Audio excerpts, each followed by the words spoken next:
That's my preview for my book. We're sitting here at beautiful Betula on Mount Etna, and we're interviewing Orazio, who has a million stories, but he's writing a book. And you started off. Did you start off in Sicily or in Boston? The book Yeah, the book. Where does it start? Or with childhood? starts when I was born. Oh, when you were. Oh, The day that I was born, April 17, 1947, because it was a big event. You know, yes. in those old days, the delivery was home. Yes, of So course. there was people, but complication arose, and the daughter or the woman said, well, we need to save one, either the mother or the baby. And my father, that had returned from prison, from war prison, I don't know, yeah. 1 month, 9 months before, Yeah. said, well, save the mother. So they took me and put aside dead.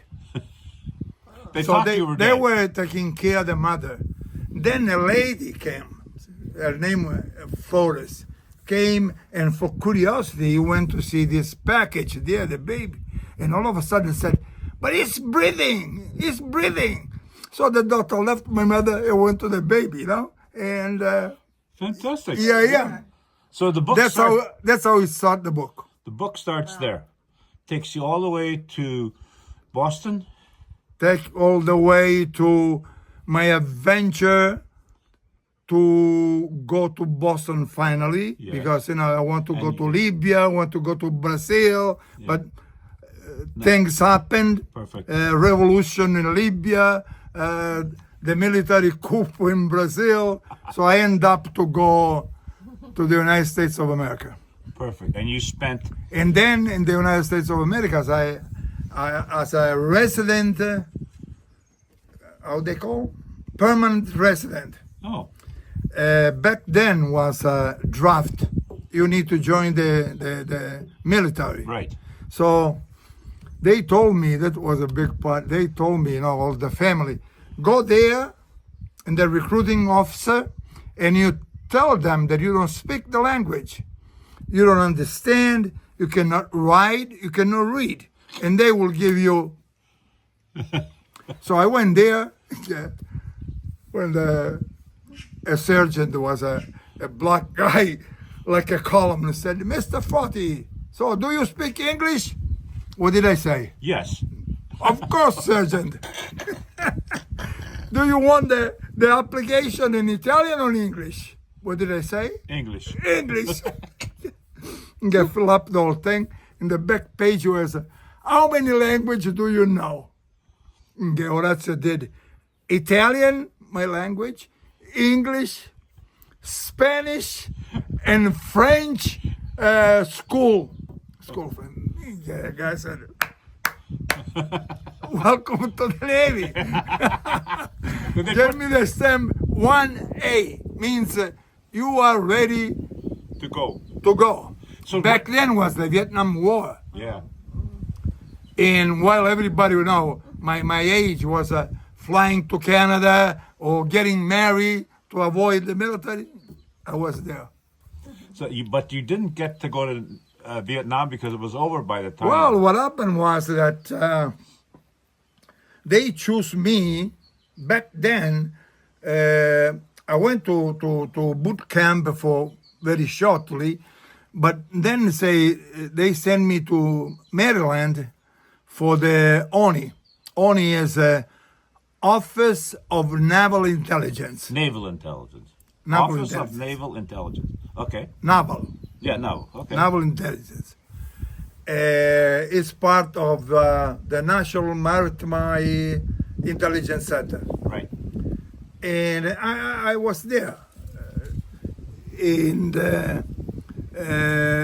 But the question. they But when did you get to go to the special forces? well, then that didn't happen back then. I was able to go, but they choose not to take me. And so I started working I worked on a shoe factory. I worked in a engineering studio. Then I worked for Gillette, which was my work. Gillette, the razor? Gillette, the razor. Okay. They in Boston was the headquarter where they made the assembly. Right. So I was hired as a mechanical technician, and there is a story how they hired me. After they hired me, they sent me 6 months in school to learn the packaging machine. Actually, the cartridge Yes, the cartridge. is made of 10 small pieces that are scattered everywhere. The machine put all those things together, you know, Right. and gets out 180 pieces per minute. No. Man, I think all these things assembled together. How old were you? I was 24. That's a long time No, ago. 24. No, I was no, because I was married, so I was 28. Elisa was born. I was 29. 29. And you're 78 now. I'm 78, and I stayed in Gillette. So I was watching those machines that if they stopped, I to go there and fix, restart. But after 7 months, they promoted me to research and development of packaging machines, Uh-oh. and I was around the states, to other Gillette You would go to- subquarters. Yeah. You would go check their Yeah. machines. Ah, Then I called a friend of mine in New York that he left for the States much earlier than me, maybe 20 years earlier. And he was a big shot at J.C. Penney. oh. So said, come to New York, we can do things together, blah, blah, blah. blah.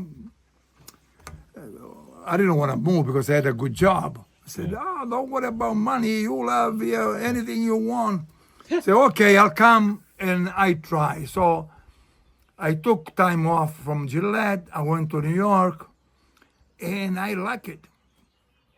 We put up a lithography, a printing company. Ah. So we were working and doing advertising for J.C. Penney, for Macy's, and I was vice president of this company. The problem was that then Diana was born in New York, lots of money, but lots of travel from Long Island, where I bought the house, to Manhattan. Oh, Manhattan. Every day, and then parties, girls, women, Wife. incredible. Well, how'd you get back to the Navy, though? Aspetta. Then one night I was coming back home, and I told you I was stopped by the police for drunk driving, the whole thing. Then I decided, shit, I'm gonna get killed here, too much things. So I said, I don't want anymore. Besides, we were moving the business from Long Island to New Jersey, so it was too much driving. So I quit. And with a friend of mine, Angelo, we opened up a game salon. Gaming salon? Game. Yeah. No, those machines that you play Pac-Man, all yeah. those things. Yeah. And we opened this thing, beautiful, in Long Island. It was, and after 1 month, you want to sell this business? I said, no. We just opened. I said, no, why? You are handling just one. We have a chain of playing rooms, so you should sell. I said, fuck you, I don't want to sell. And 2 days later, Big. the son of the big boss came, and it was clear that either I sell or something will happen. So was it? Do you think it was mafia? You think, well, it was mafia? It was mafia. Okay. So, I had a big discussion. I said, I am not afraid of you. I am Sicilian, my friend. You know, see the accent that I talk with. So, but the discussion went. Well, I sold it, but I made a bundle of money because he gave me more than than was worth to it. So I was without a job.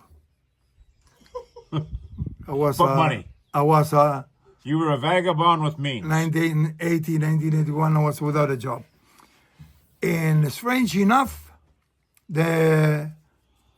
those days I still was not looking for work yet. I was relaxing.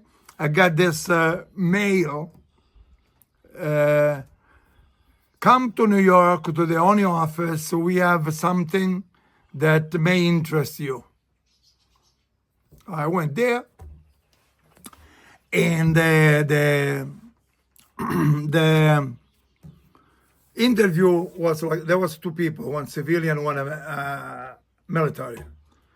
So the military said, what did I do from back then in 1969 to 1979 and 80, you know, what have I done? So I told all the work I've done and everything. So he left. And the other guy said, do you see a guy coming out the office? When I was waiting, I said, yeah, I saw a guy. How was he dressed? Told me. He said, well, he had jeans, a dark jacket, and a shirt, white, no. So they were testing you. I don't know, no tie. Ah, okay, good. What kind of shoes he had? And get shit. I didn't notice the shoes. So, but you know, I did a very rapid thinking. I said, well, if he had funny shoes, I would have noticed it, you know? Yeah. So I said, you know, with nonchalance, say, yeah, black. So, okay, Ben, okay. Good guess. It was the right guess. Yeah.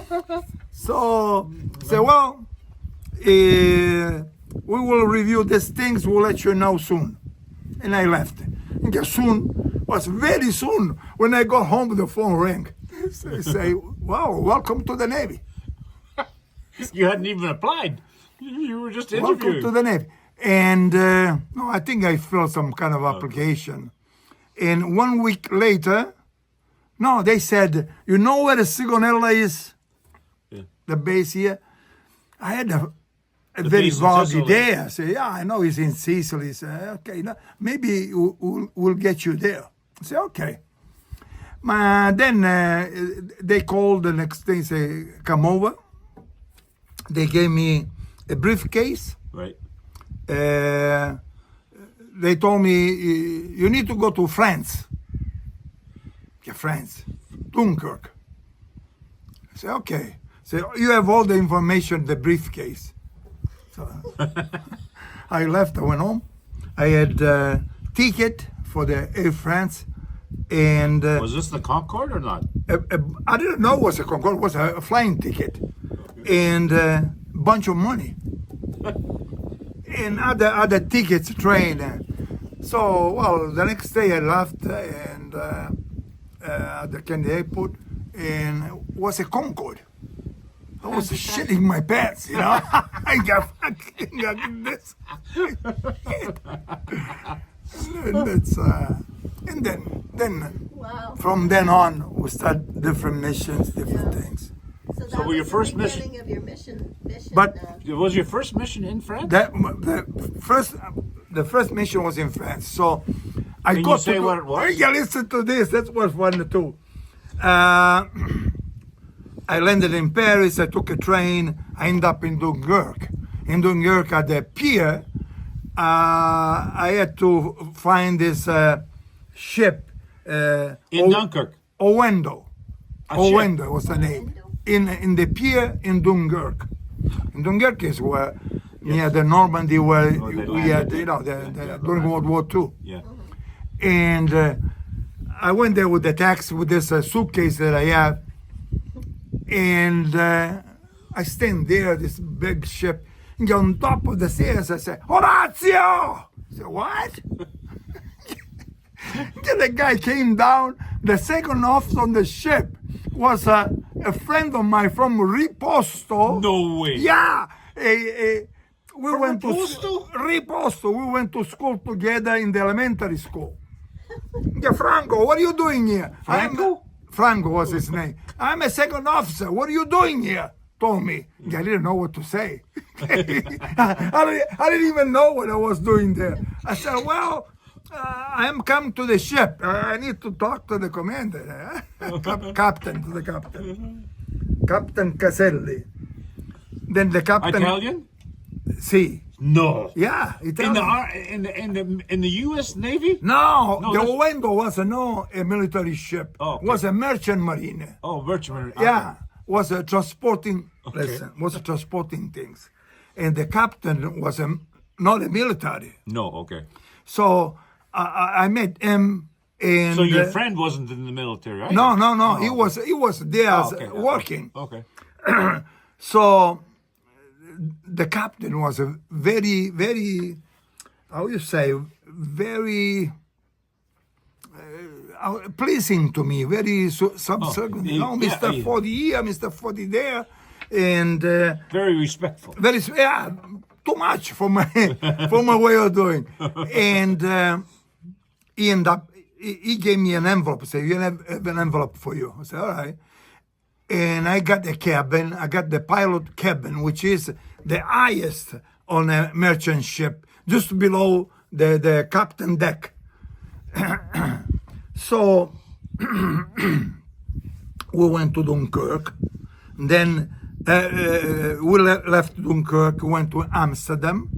Then from Amsterdam to Rouen, still in France. Right. Then from Rouen down south across the Gibraltar Strait to Cape Verde, and then to Ivory Coast, Right. Abidjan.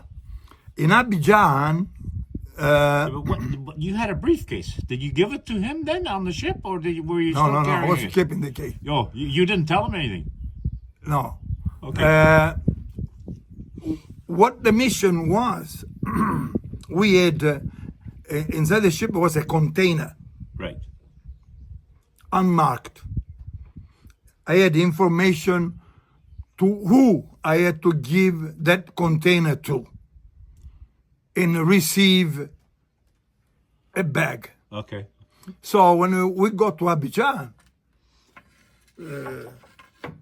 before we docked, Right. I was on deck, was talking with go down in my cabin, and there was a woman there.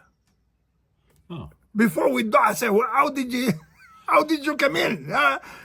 We were still maybe 20 meters for the dock, you know? Not tied, the ship, still moving. But And she the was- girl was already there.